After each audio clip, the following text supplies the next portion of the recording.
Oh, yeah.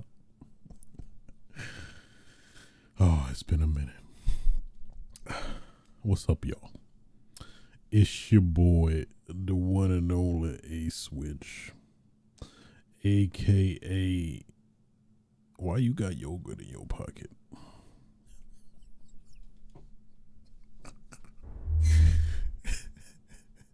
Is that a go-kart in your pocket? AKA, is that a Nerf gun in your pocket, or are you happy to see me? Um, AKA, damn it. It's been so long I forgot all my aliases. AKA the Komaki Tiger Dropper. AKA the Nigga Master. Bringing you yet another episode of Switches Sights, episode 169. Hey now. Hey girl.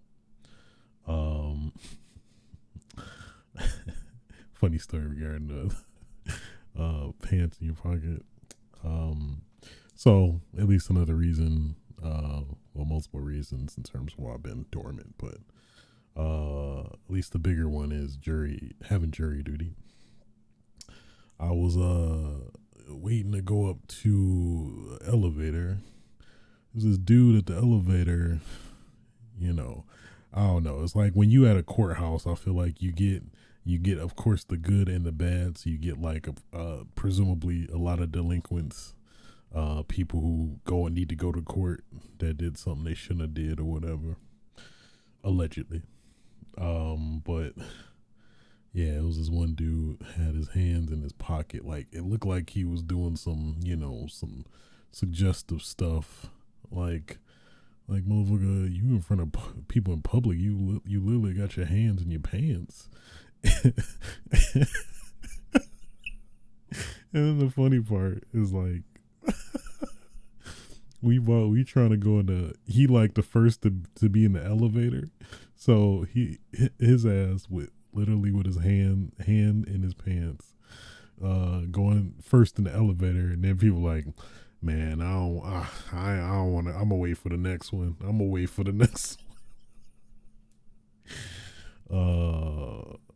I ain't a punk, so I went in there. I was ready for some shit to pop off. I was like, well, if it's the day I die, it's the day I die. But fortunately it wasn't. It was just very odd and weird. Maybe just like, hey, I want to rebel.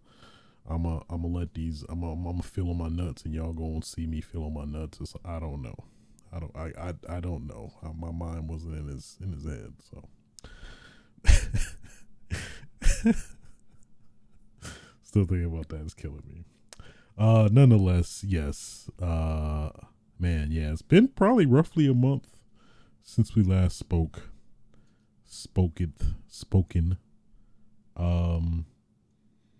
A part of me, yeah, like a part of me was the jury duty. Another part was also wanting to see what this show would be like if I just did it monthly instead of bi-weekly. But I don't know. I'm not sure. I might try to still aim for bi-weekly. I think that's probably the sweet spot. I feel like monthly, it's so much I missed or potentially missed. So I don't know. I feel like bi-weekly might be the sweet spot. So we'll see. Maybe I'll more thought and thinking of it, I may be content with monthly, but we'll see. We'll test the waters. I don't know. I'm not sure.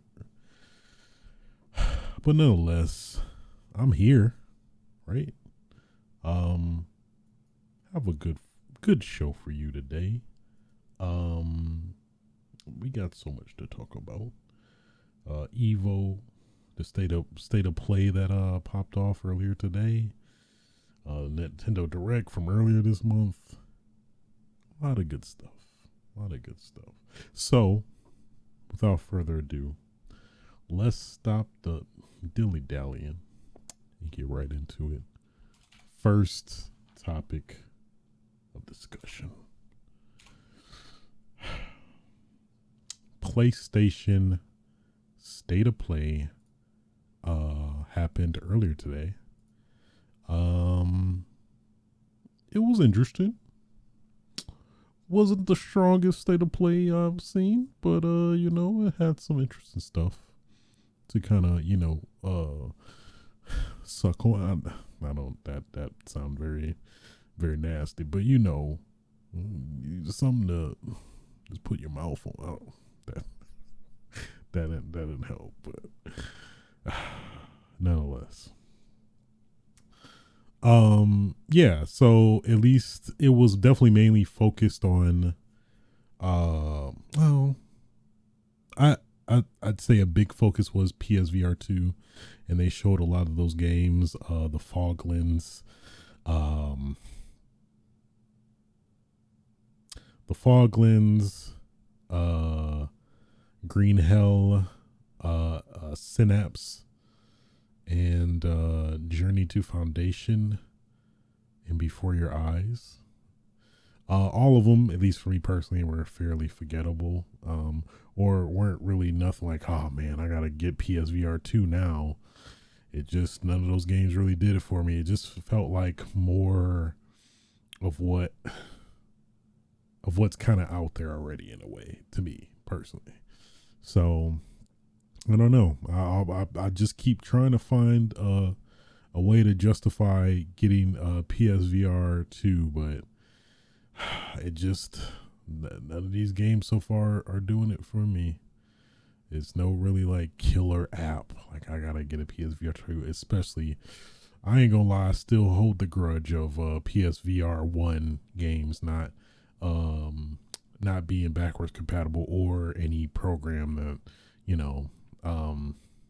would support that. It seems like developers on their own doing that and whatnot. So, but I digress.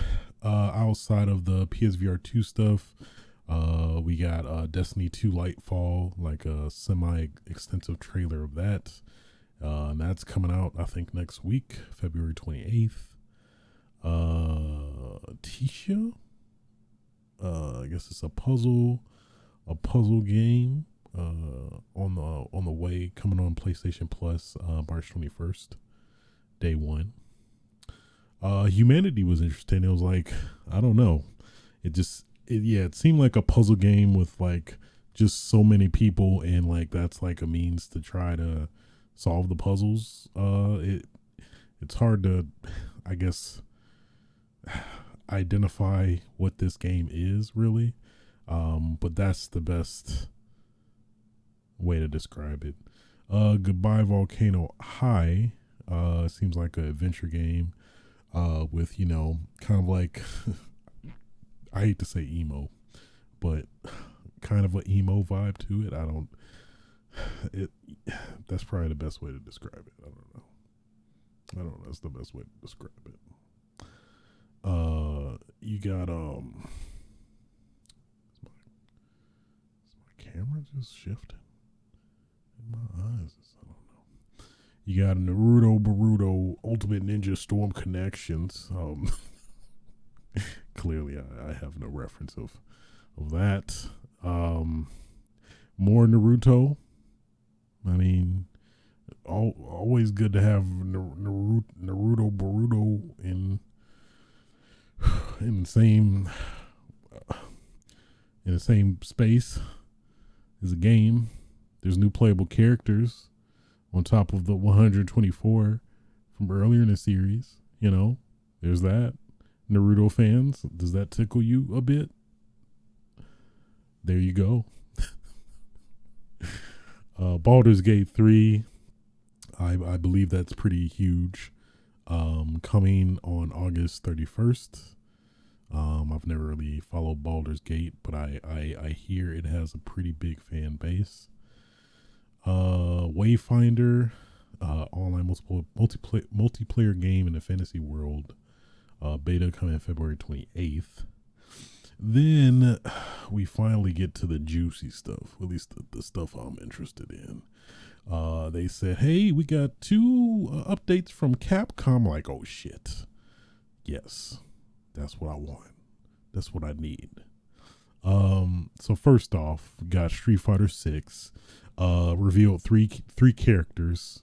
At least from a gameplay perspective, of course, we at least a lot of us know about the huge leak where they literally leaked the whole roster. But at least from a gameplay standpoint, we got to see these characters in action finally. So they showed Zangief looking juicy, he ready to fight, he ready to wrestle, and we saw that in full effect today. We did. It was great. We got Lily, who seems to be, at least it seems heavily implied that she's related to T-Hawk to some extent.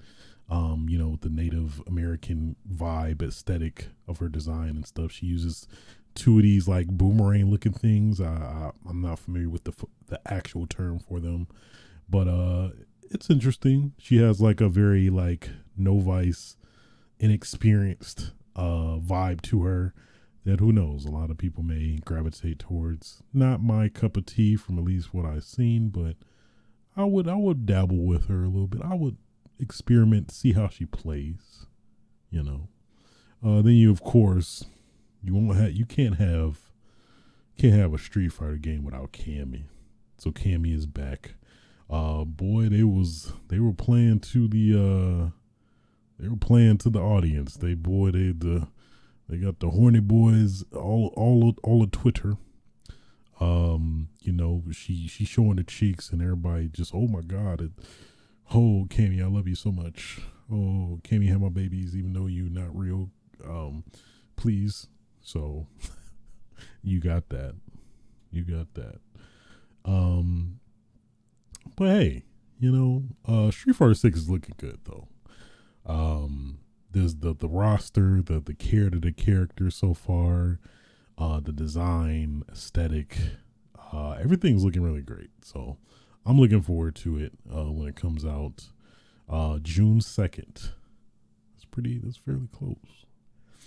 Then of course we got Resident Evil 4. A third trailer was shown, and it was great. A lot of it was great. Showed pretty much a lot of the iconic moments from the original game, remade, of course. A lot of interesting details you can pick up from it. We finally see Krauser, as well as Sadler, Osmond Sadler. Sadler's it's okay, I guess. I don't know. It'll probably maybe grow on me as I play the game, have it in my hands. I don't know. Sadler just looks, I don't know how to describe it. He just looks a little too out there, but then again, this is Resident Evil, and I don't know.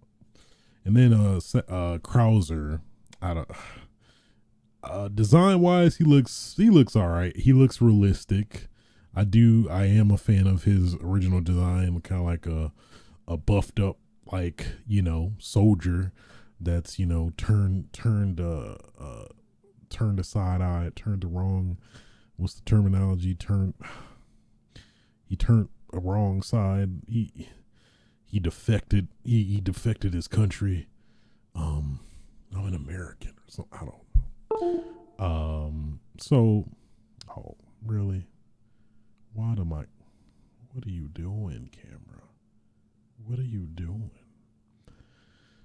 But I digress. Yeah, Krauser. Mainly the issue I have with Krauser is his voice. I don't know. His voice just is a little too annoying, nasally for me. Get ready to die, Cameron. Sound like Cartman. I mean, it's not too far off, but I don't know. I'm still keeping an open mind, but I don't know, man. Krauser, I'm not feeling the voice. Design I can live with, but we'll see. We'll see when the full game comes out. Of course, yeah, no QTE battle, which is okay. I can accept that. It does look like as a substitute they do have cool involvement of that gameplay section between Leon and Krauser, so that's cool. What we pretty much saw most of the church section, the elevator moment, you know, where what is the little man? What's the little man's name? The little guy, the little man. Ah, damn it. Ah, the small Napoleon looking dude. You know what I mean. What? Damn it. Now I'm curious. I gotta know. I gotta know. Who's Resident Evil 4 villains? Salazar. Raymond Salazar. There we go. It slipped. It left my head. So we got him. We didn't see him necessarily in this trailer, but we did see him in the previous one, so that's cool. Oh, they show the left hand location well before the left hand fight in the original. Yeah, Salazar, I just don't. Or Sadler, I mean. Yeah, they got, yeah, Leon's parrying. They got the one church segment, it looks like. Another interesting observation is that you seemingly can dodge, like in the original where they could throw like these scythes that like literally rotate. Interesting that you can seemingly dodge, like duck. I mean, maybe it's a prompt or a dedicated button somehow, but it's interesting. Yeah. Another interesting like change observation is Louis Serra. It seems like the fate that was that preceded him seems to be different in this. Like he seems to have more. He's gonna have more of a presence compared to the original, which is cool.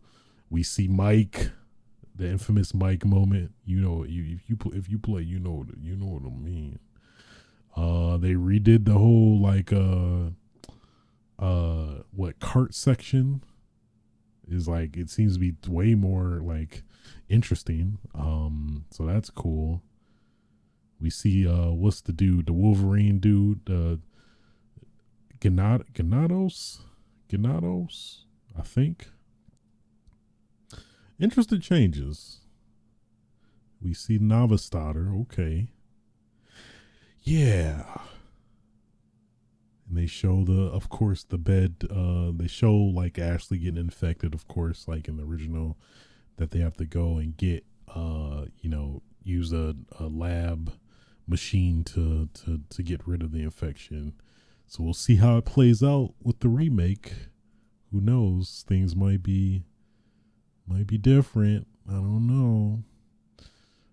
Then they, of course, they confirm Mercenaries is coming back, but as DLC, free DLC. So that's understandable.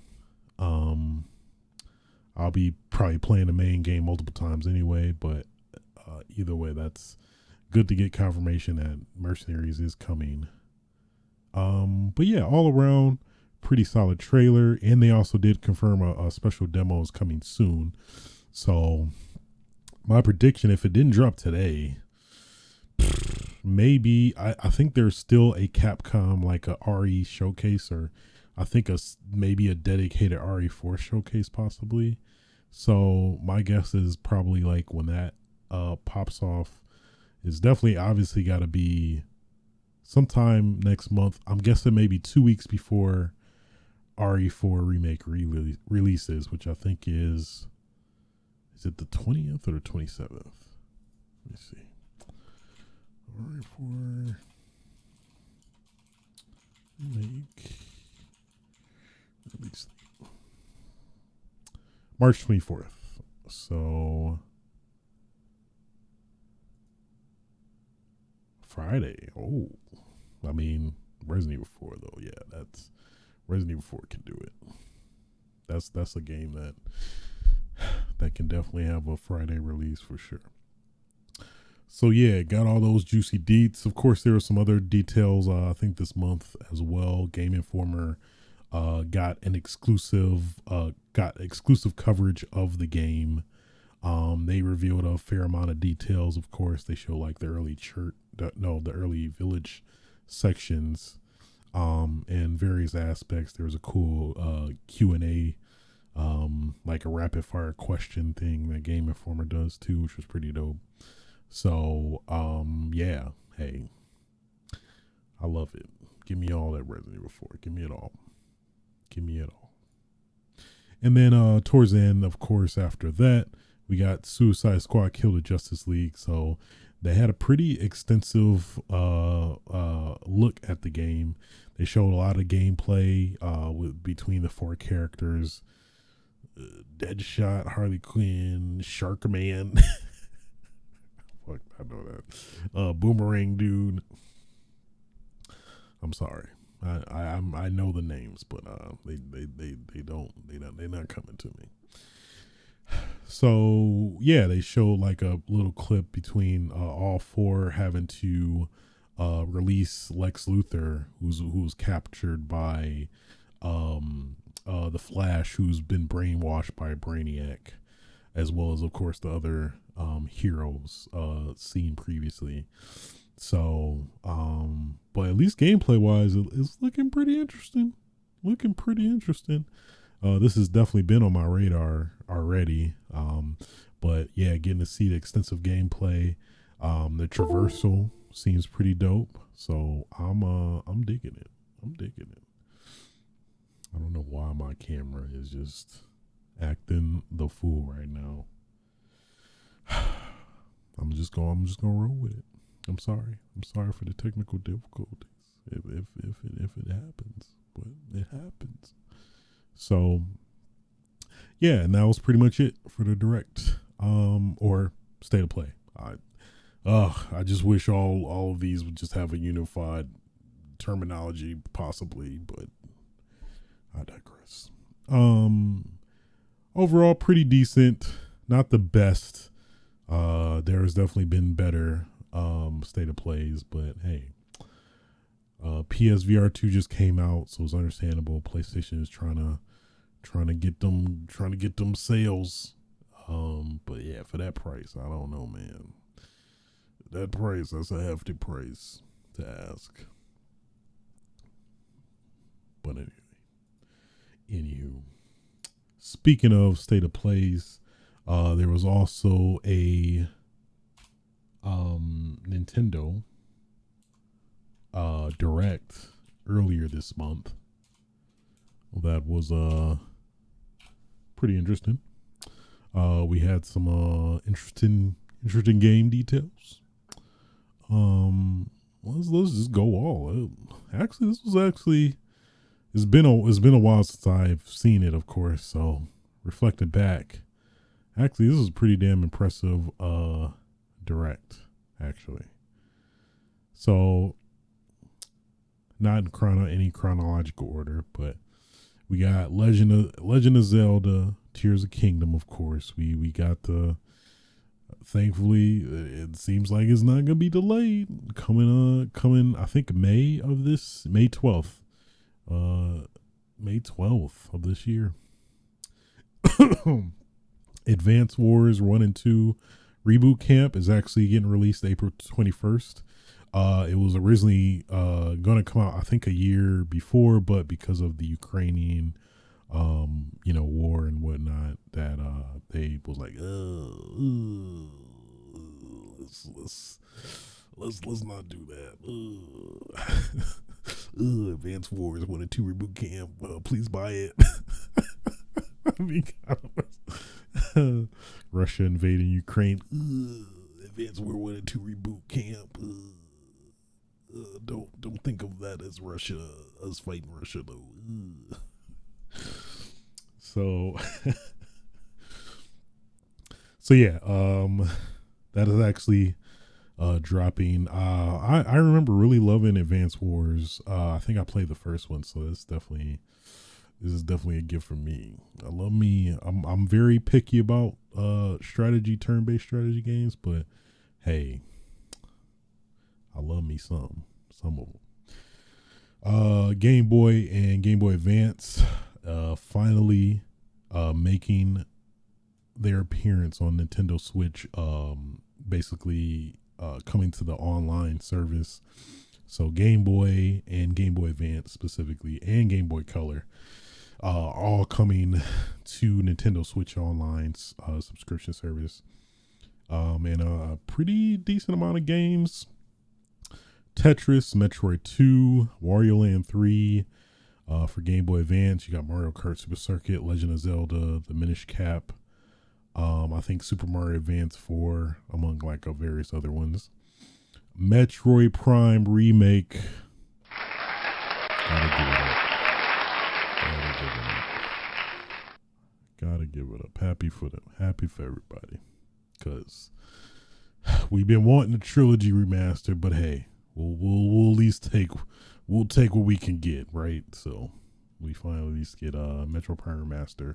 From what I hear, is really good. So definitely, I've never played the Metroid Prime series personally, so I'm definitely excited to at least play this for the first time. Being a pretty big Metroid fan, I think when it initially came out, I was just put off by the first person perspective for a Metroid game, but obviously me being more cultured and older now, I'm like, you know what?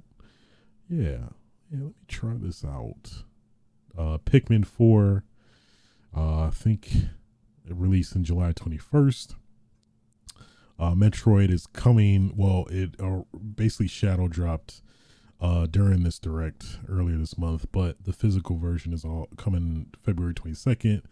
There's a whole not controversy, but issue in terms of like the questioning of the scarcity of the physical copies. They're like, it might be a Nintendo Vault situation. I don't think that's necessarily been confirmed, but hey, just a heads up, there's a lot of stores that it's pretty hard to come by. You may just want to stroll by your local store if you're interested, if you like physical. Let me say that, because I know this is falling on many deaf ears, but I digress.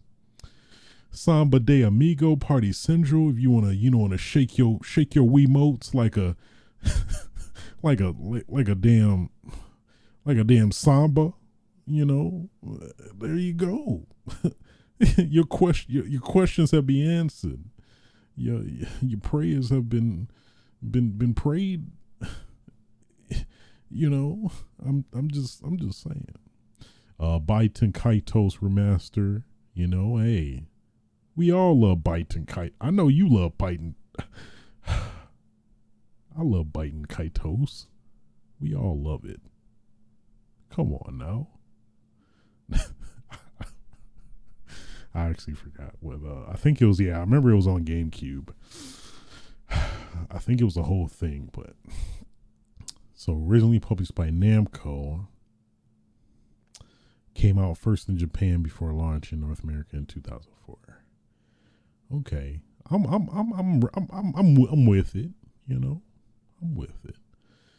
A little bit extensive trailer of that Dead Cells Return to Castlevania DLC that was originally announced at the Game Awards last year. Ghost Trick. Hey, if you a Ghost Trick fan, prayers have been answered. Like, come on now. I mean, it's made by Capcom, so I'm like, that's got my attention.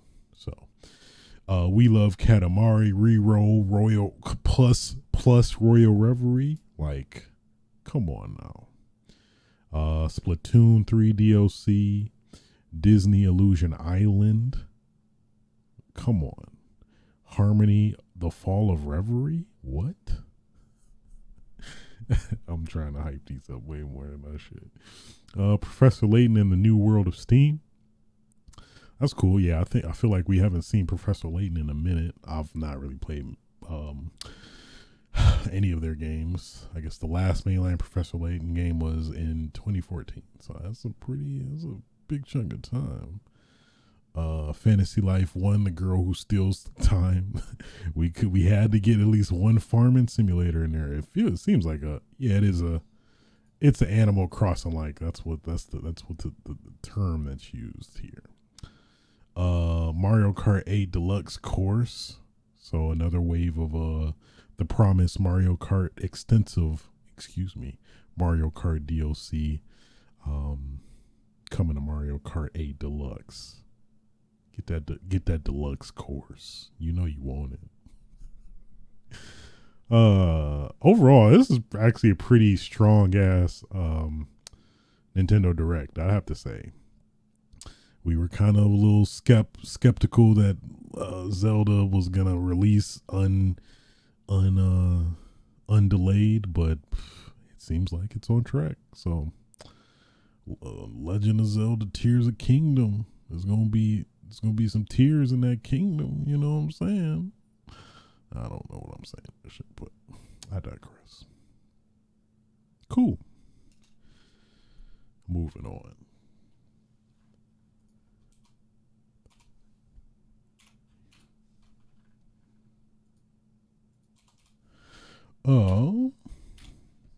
EVO 2023 lineup has been announced earlier this week. They had a whole little event. I think they had Ryan Hart and that motherfucker IFC Yipes. They was basically revealing the games. Can't forget about your boy Chipotle. They had Chipotle on deck, all up in that place. But yes, they basically announced a total of 8 games that will be featured in competition at EVO 2023.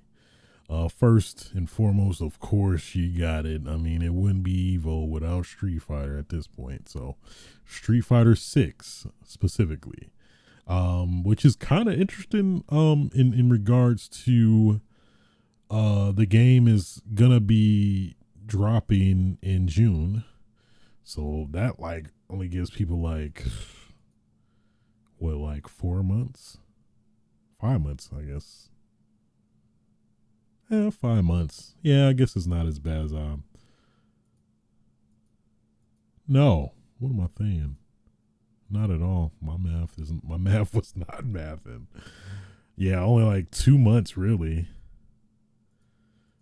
Well, 3, I guess technically 3, roughly 3 months before Evo essentially, but still that's crazy. But it'll be interesting to see like what players pro specifically will be able to pick up before that it starts. So that's going to be interesting. I think, is this the event where they were talking about that is going to be $1 million prize pool, or that might be, I think, a separate thing. I think that might be Capcom's dedicated cup possibly, but let me double check.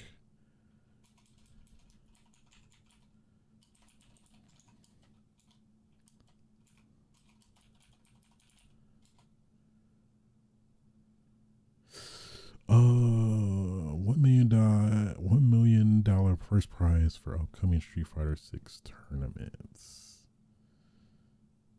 I think that, yeah, Capcom Cup X specifically.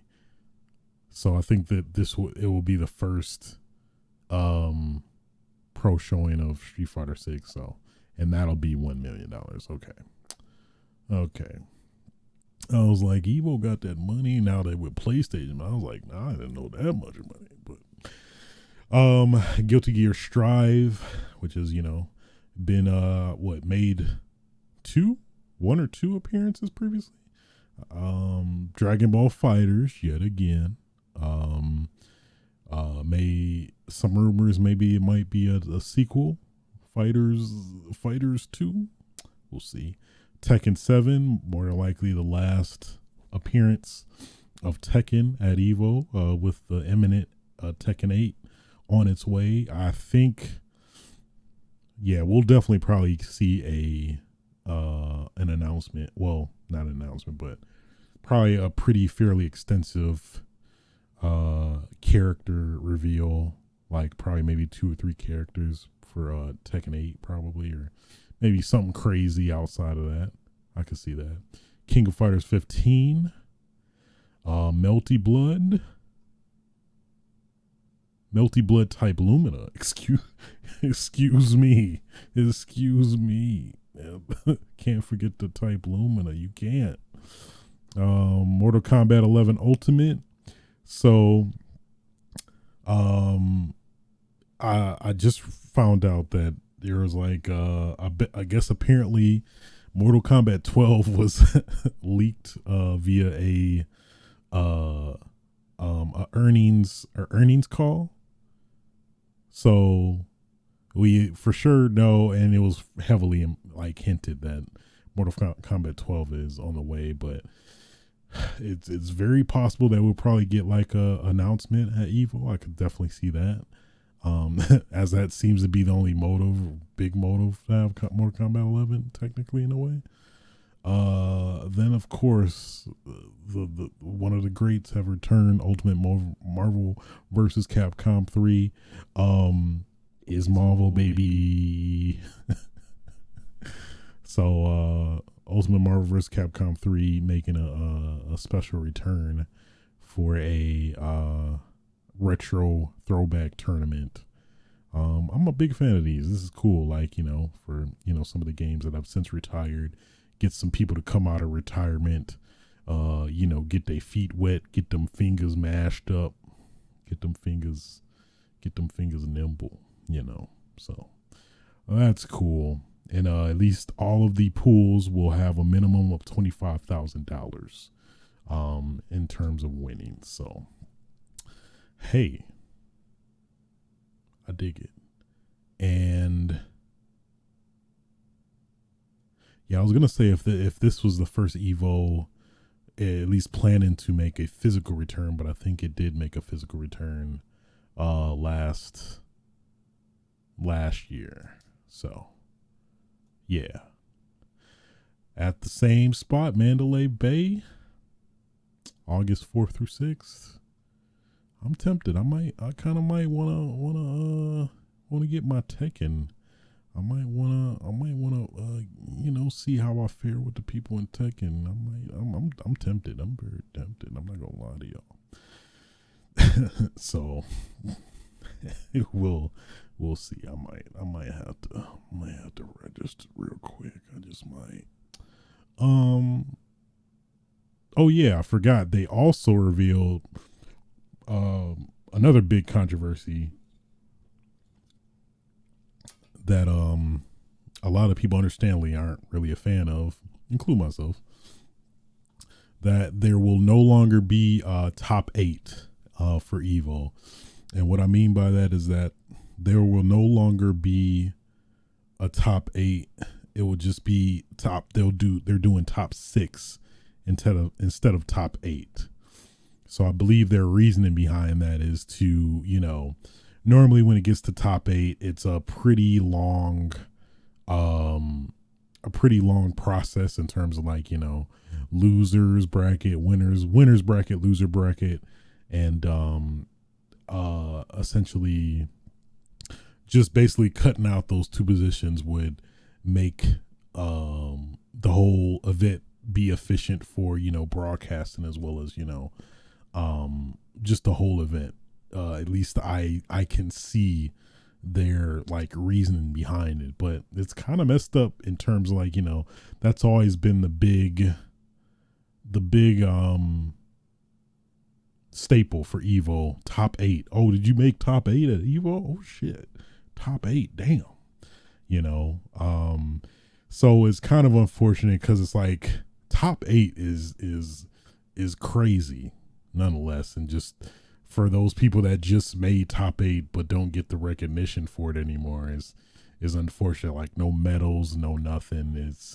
It's yeah, it's very unfortunate. So hopefully maybe they might change that, maybe closer to the event. But yeah, personally, I am on the side of, yeah, that's, hey, let that shit run. Hey, I mean, I don't, most people who are casual fans of Evo or like to watch it, probably ain't gonna stay up and watch it. But the fans of Evo, the real fans, are still gonna want to watch that. But I guess they, I see, like, in terms of the Eastern people specifically, having to wait, like, to like two in the morning, for the event to end, depending.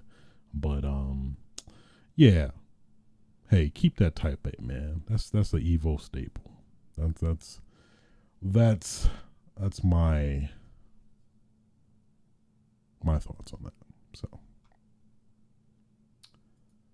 moving on.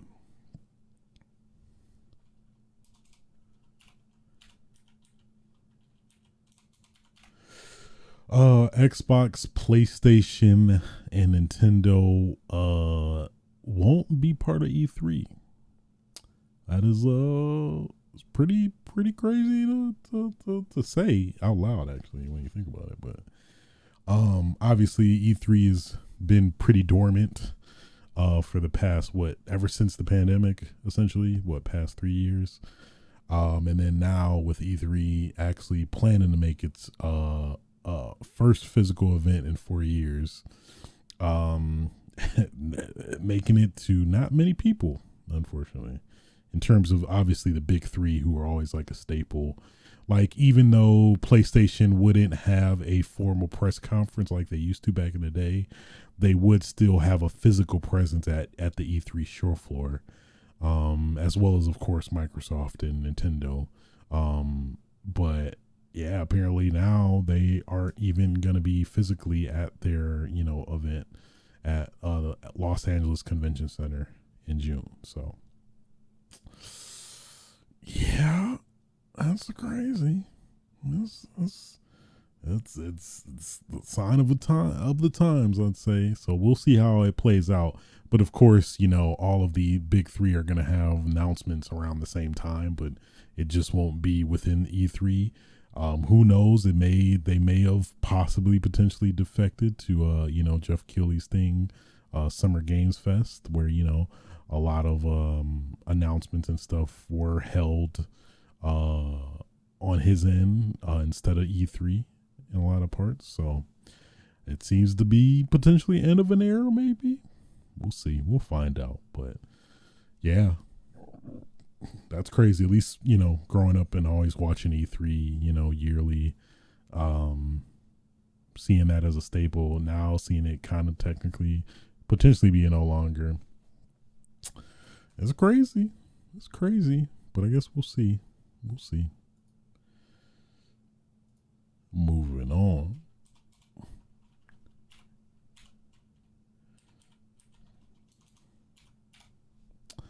Microsoft confirms that Call of Duty is coming to Nintendo Switch in a binding 10-year agreement.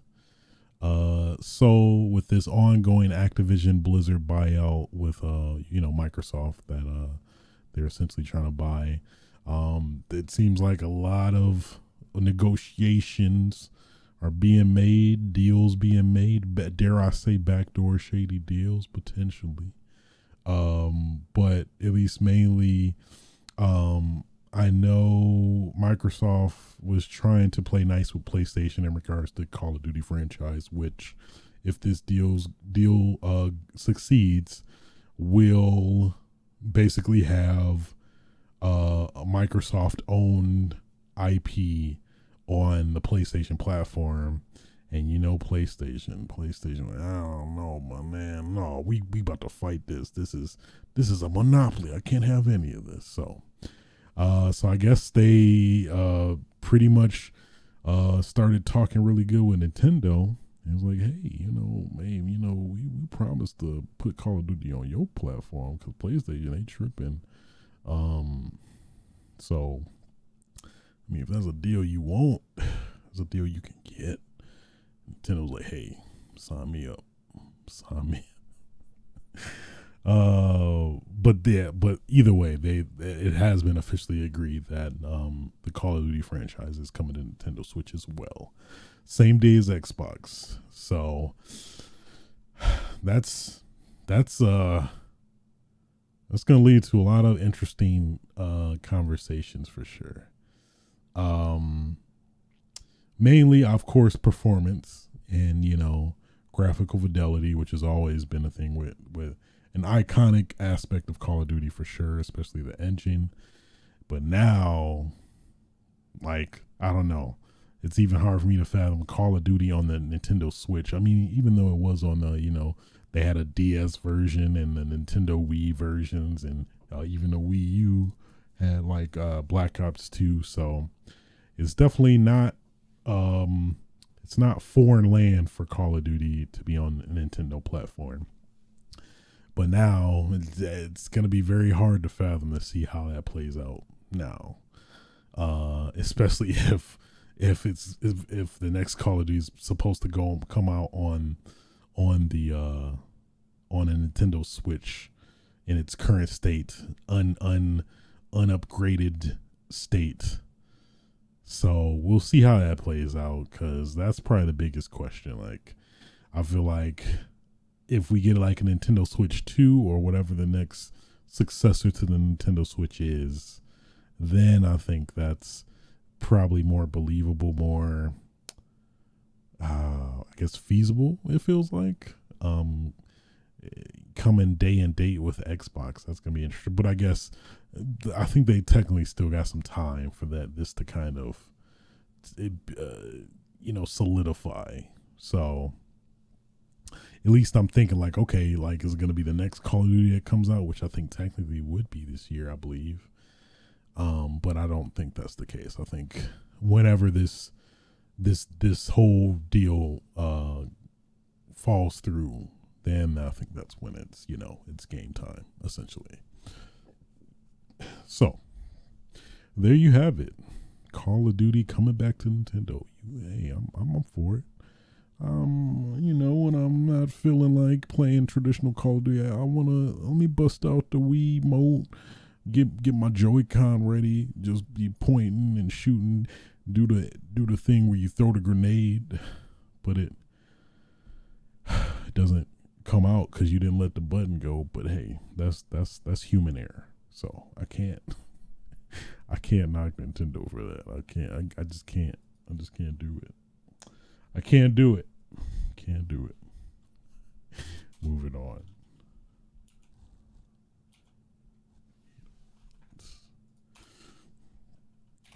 Shinji Mikami is leaving Tango Gameworks. For those that don't know, Shinji Mikami, of course, the grandfather, the legend that essentially created the Resident Evil series, many other games that near and dear to my heart, God Hands, with Clover, of course, within Tango, the Evil Within series, and Ghostwire Tokyo, as well as the recently launched Hi-Fi Rush. Yeah. So, at least, and also it was confirmed by Bethesda themselves. We can confirm that Shinji Mikami has decided to leave Tango Gameworks in the coming months. We thank him for his work as a creative leader and supportive mentor to young developers on the Evil Within franchise, Ghostwire Tokyo, and of course Hi-Fi Rush. We wish Mikami-san well in the future and are excited by what lies ahead for the talented developers at Tango Bethesda. So, yeah, it seems like he's not out of the games industry. He's leaving Tango Gameworks. So that's interesting. What really would be dope would be if Capcom, hey Shinji, hey, what if why don't you come back to Capcom? Come on back to your baby Resident Evil. Just give us another hit like RE4. Just do it for us, please. That would be dope. I ain't gonna lie. if he left for that reason solely, ooh, I'm all for it. So, but regardless, wherever he goes, hey, he makes some of that fire stuff. At least with Evil Within, all right, Ghostwire, all right, Hi-Fi Rush, all right, I'm digging it. We'll talk about that later. But yeah, man, I'm looking forward to wherever he goes. So there's that. Moving on.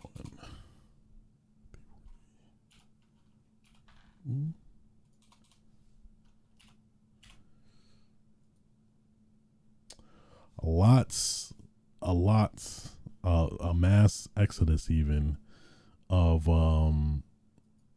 live service games just being set on the wayside, being sent to pasture, which is pretty crazy. It was like a huge occurrence. Of course, there were some other previous ones. I think last episode, Marvel's Avengers, some other game that I can't think of, but got Apex Legends Mobile, Battlefield Mobile, Crime Site, whatever that is, Crossfire X for the Xbox. That's being set, and that came out I think sometime last year. I want to say Dragon Quest, Echo VR, Knockout City. That was a pretty promising, cool game. I enjoyed Knockout City, but that's on its way out. Rumbleverse, that was probably another big one that I just recently played and was thoroughly enjoying. Getting shut down, man. So it's kind of crazy because you think these games are good to go for a good time, but apparently for one reason or another they're not really hitting. And just being put in the back. Gotta take these games out in the back. Just gotta talk to them for a second. Messed up, man. Messed up and unfortunate. So RIP. RIP to those that we've lost. I had to give a moment of silence for that. Moment of silence. With that being said, that concludes news for this week, month, bi-week, whatever you want to call it. Let's get into what I've been playing. What I've been playing.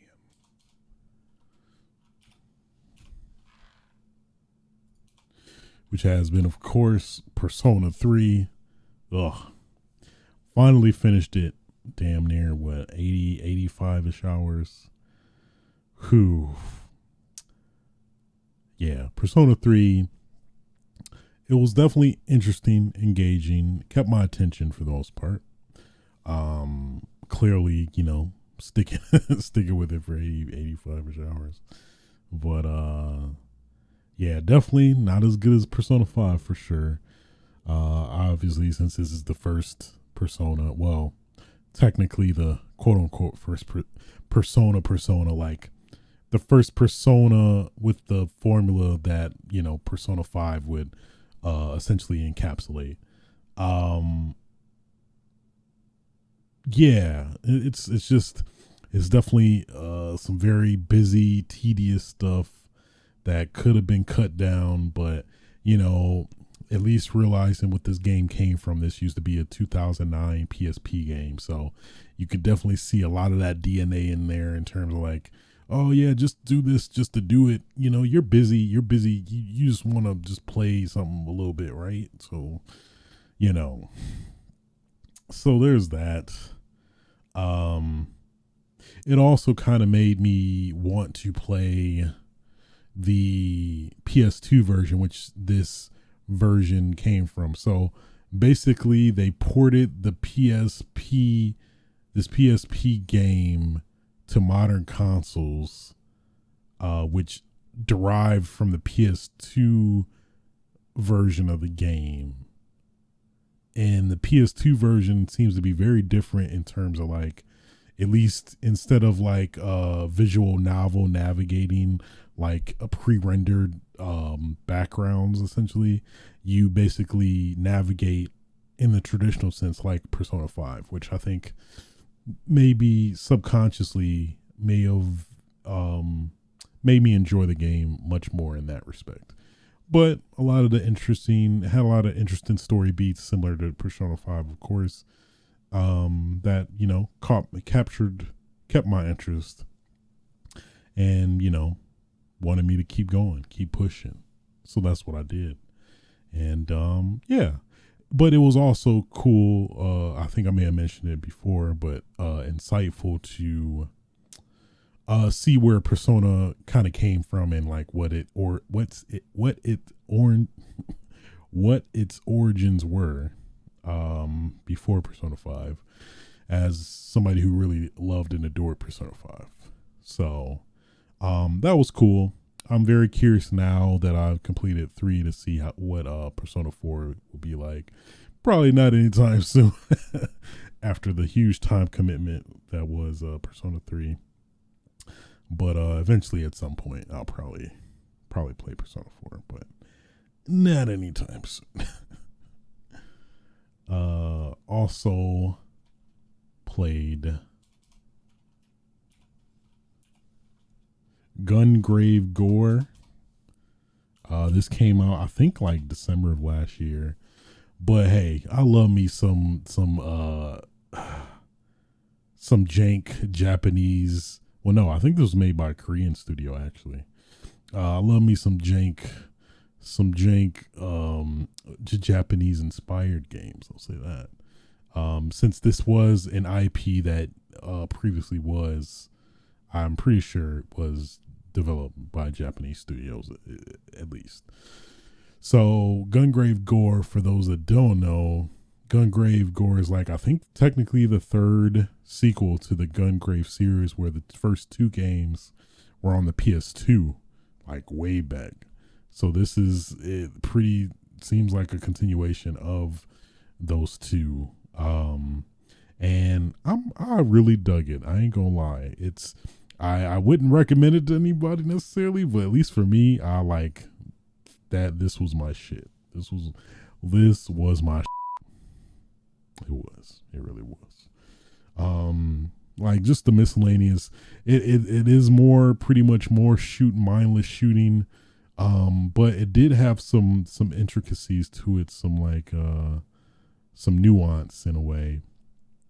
At least one of the most cool factors, mechanics they added was like this rocket, what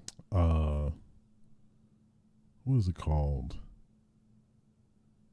Rocket repelling system, essentially, or rocket deflecting system, where like you got some of these some enemies that shoot rockets at you, and they'll shoot it, and then you can hit your use your big ass suitcase. For those that may not know, Gungrave is like this bigger character that was kind of resurrected, and he has this big ass. It looks more like a gun now, but in the previous games, it was more like a traditional coffin, this big ass coffin that he lugged with them everywhere. That I think also had the same abilities where it could transform it. It was kind of similar to like a Pandora's box from like Devil May Cry. That's a very niche analogy, but nonetheless, basically it's this big ass coffin that can morph into various miscellaneous guns and weapons. At least according to this game. I'm not sure if that's the general lore from the I think manga, which I think this also came from. But I dug it. So it was this cool rocket deflection system where you can like enemies shooting rockets at you, and you can, hurl your I forgot what the term was called for his coffin. I think Death Mauler or something. And he would, hit it like you can melee with your coffin, and it will deflect back at the enemies and, kill them, which it made this cool, satisfying sound, which I really love. and being able to do that while you're shooting people and you see the rocket coming, like doom, and then it just hits back at the dude, like, oh shit, oh my god. It's probably one of the smaller details, but it's like it does help keep the combat pretty engaging, which I'm a fan of. I'm very much a fan of. And there's of course a lot of other depth in terms of like the combo system with your coffin, that you can unlock combos. You can unlock I forgot what they're called, death moves, where basically they're like specials or ultimates amongst a lot of people that you can like pop off when you get enough meter. And there's a lot of those, and there's a lot of upgrade trees and stuff like that. And then there's some alternate characters that I won't necessarily spoil that you can also unlock. And yeah, it's it feels like if Dynasty Warriors was a shooter, you would get Gungrave Gore. That's probably the best. That's probably the most accurate description I can describe this game as. It I guess the standard person, casual person, is very just niche, like this is very off-putting, whatever you want to say, but it's just something that was fulfilling. I occasionally would just jam to my own music, because it is to that point fairly mindless, but also for me made it more enjoyable. Just shooting to some music I love. But hey, I dug it. Don't sleep on Gungrave Gore if you're a fan of those types of games. Also, it is on Game Pass. If you got Game Pass, I'm not sure if it's on PC Game Pass, but at least on Xbox Game Pass. But yeah, also on PS5 as well. Hey, I dug me some Gungrave Gore. I beat it last night as well. Yeah, it's hard to recommend, because I do love me some janky Japanese games, at least. So yeah, it's a hard sell, but at least for me, it definitely spoke to me for sure. Moving on.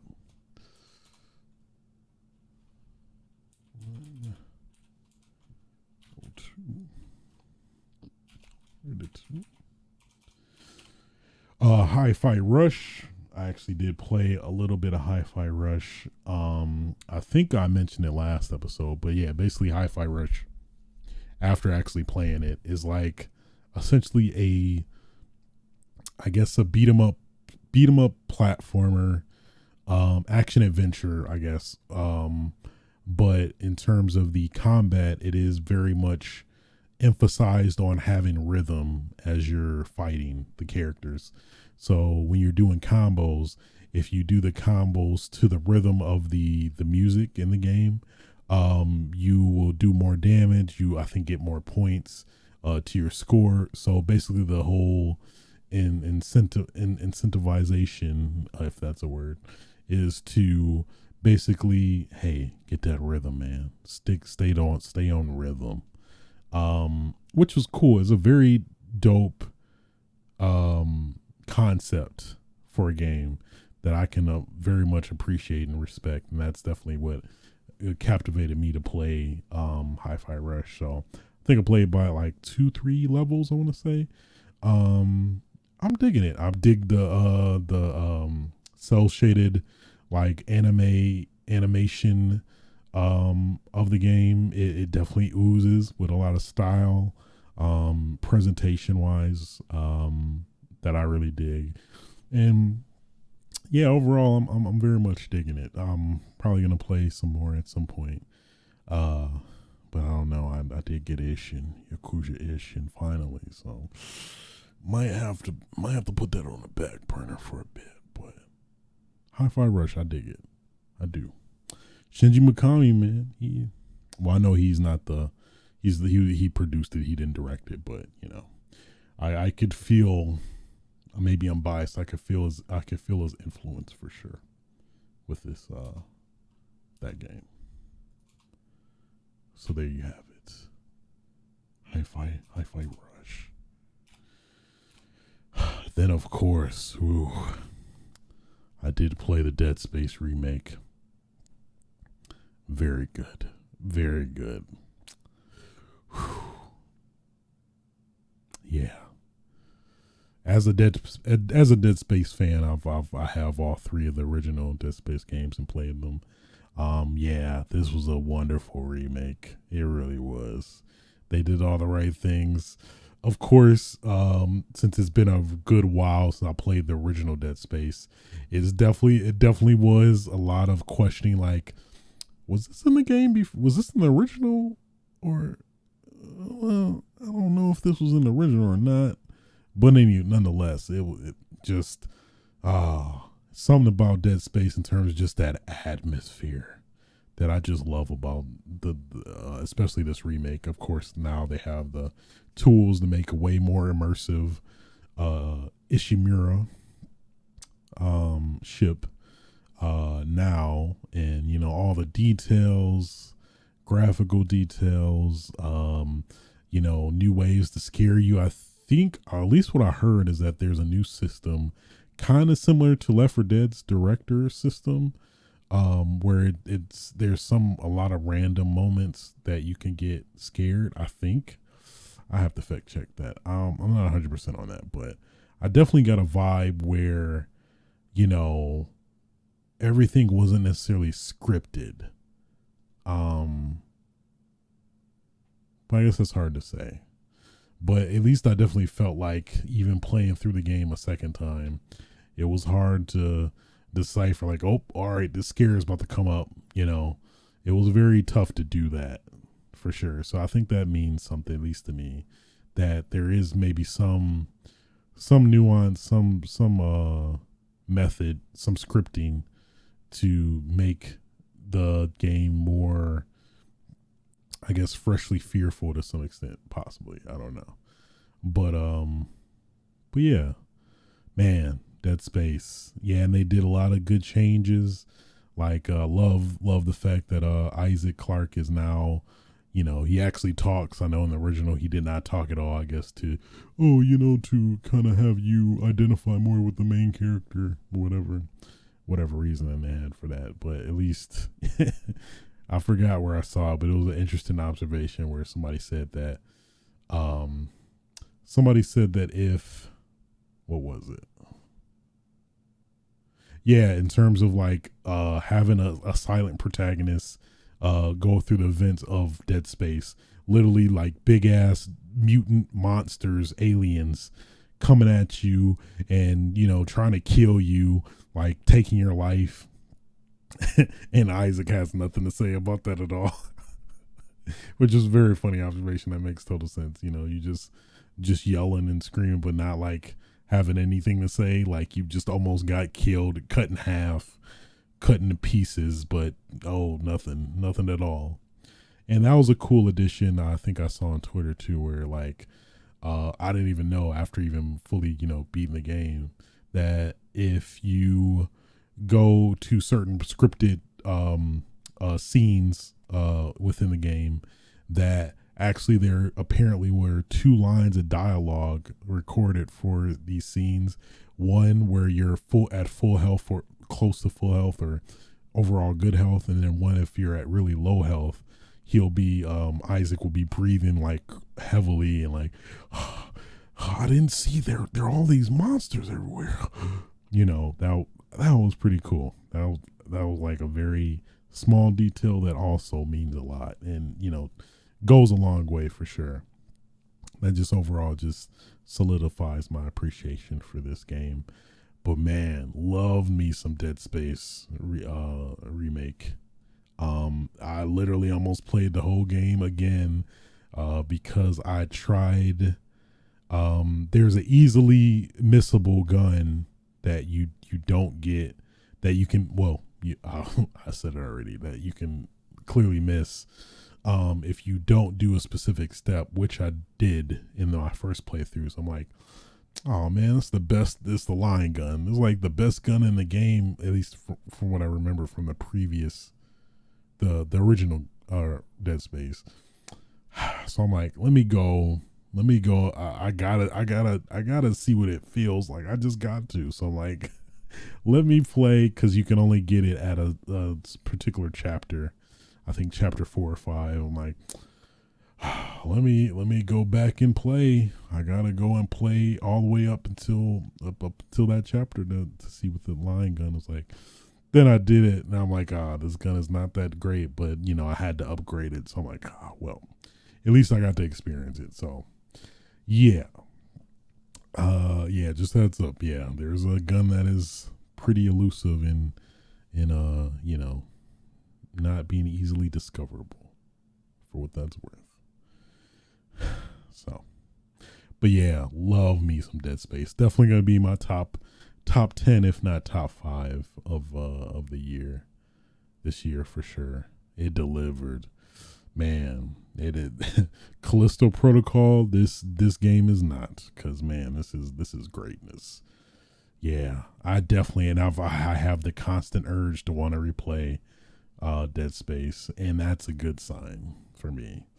Cause man, it's very rare I want to replay a game again, but Dead Space, whew, the zero gravity improvements are wonderful. They just did everything right. They literally improved all the bad stuff from the original and made it way better. The pinnacle of a remake. The pinnacle of a remake. I was too excited. And that concludes what I've been playing for this week. Let's get into what I've been watching, which has only been one thing. It's only been one thing. Last of Us TV show. I think I talked a little bit about it last episode, but this episode, a lot of stuff popped off. I think I'll keep it spoiler free, at least for now. But yeah, it's a lot of stuff that hit in the game that hits harder in a way in the TV show too, or at least hits again on the TV show. Man, it's very good. I'm thoroughly enjoying The Last of Us, as of course a fan of the games. Watching it and experiencing it, it still feels like a pretty fresh experience, even though some of the main story beats that are gonna happen. But of course, there is the speculation of it coming into play differently, which a fair amount of the story beats do in a way happen differently, which is interesting to watch too. So yes, yeah, man, this last episode, Joel and Ellie, as they're trying to find Joel's brother, and then find his brother, and have conflicts of that sort, and how things play out from there. Yeah, I'm looking forward to next episode, man. Yeah, loving The Last of Us. As somebody who played the games, I'm thoroughly enjoying it. This is how you do game to movie or TV adaptations for sure. This is the pinnacle, and I think it's probably great to have. I think Neil Druckmann, who's the director of The Last of Us, be pretty closely involved with the show as well, which I think that goes a long way too. So yeah, good stuff. Last of Us, man, came out of nowhere. It wasn't really just seemed to come out the woodwork, but I'm all for it. I love it. I love it so much. Really do. And you know what? I think that concludes episode. What is it? 169? Yeah. I wasn't sure. So, yeah, that concludes episode 169 of Switch It Sites. If you did like the show, feel free to like, rate, subscribe. your favorite podcasting platforms and technically video platforms. 5 stars is greatly appreciated. You can catch me record this live on Twitch TV/aswitch, where maybe I'll pop a playing game here or there. I don't know. That's a promise I can't commit to. But anyway, until next time, y'all, get your game on. Feel free to fuck. Aw, yeah.